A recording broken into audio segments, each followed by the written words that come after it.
Aujourd'hui, on se retrouve pour déguster un Edradour 12 ans. Edradour, c'est une distillerie écossaise très ancienne qui retrouve ses origines au début du 19e siècle. Et ce 12 ans, c'est un whisky un petit peu particulier. Il s'appelle Caledonia. C'est un single cask sélectionné par Monsieur McLean qui a écrit la chanson Caledonia, qui est une chanson extrêmement connue dans le milieu anglophone en général, mais d'autant plus au Royaume-Uni et particulièrement en Écosse. C'est une chanson un petit peu emblématique. Donc cet Edradour 12 ans Caledonia. Calédonie, ça signifie Écosse tout simplement, c'est le nom qu'on a donné à l'Écosse pendant très longtemps dans l'histoire. Ce 12 ans, c'est un single malt qui a été vieilli en fût ex-bourbon, puis Oloroso. Donc l'Oloroso, c'est un type de sherry très foncé. On retrouve le sherry à la couleur, puisque cette couleur foncée, c'est vraiment typique des whiskies qui sont passés dans des fûts de sherry. Au nez, on a des caractéristiques vraiment évidentes du vieillissement en fût de sherry, du fruit généreux, une belle complexité aromatique qui tourne autour du fruit confit. Alors je dis souvent orange confite parce que c'est quelque chose que j'ai tendance à beaucoup retrouver dans le whisky, et sur celui-ci on a vraiment un petit côté orange amer, orange rouge, orange sanguine, très intéressant, mais toujours sur des gammes de sherry.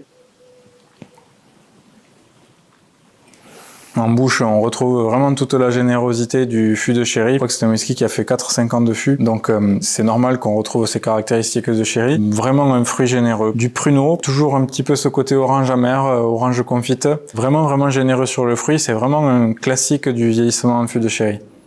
Même sur la longueur, sur le deuxième nez, on est vraiment sur du fût de sherry. On a du tanin, mais qui est complètement intégré au fruit, donc c'est ce qui donne ce petit côté pruneau sec qu'on connaît. En y revenant, on peut trouver quelques arômes de pommes vertes, mais toujours dans ce mélange de fruits confits, de pruneaux, vraiment ex-sherry. C'est un whisky qui peut plaire à tous les amateurs de whisky, particulièrement ceux qui aiment les vieillissements ex-sherry, parce que vraiment on a les caractéristiques principales bien faites d'un vieillissement en fût de sherry. La barrique a vraiment apporté le mieux au whisky, qui est déjà un single malt de 12 ans, donc c'est assez énorme, avec 4-5 ans de vieillissement en plus en fût de sherry, donc vraiment c'est un grand classique du vieillissement en ex-bourbon pour amener ce côté charpenté, whisky classique écossais, et puis 4-5 ans de barrique Oloroso, donc du sherry noir, très bien maîtrisé, qui vient amener toute cette complexité fruitée. C'est vraiment un beau whisky qui peut plaire à tous les amateurs de whisky, et particulièrement ceux d'entre nous qui sommes toujours curieux de découvrir l'influence des bois sur les whiskies.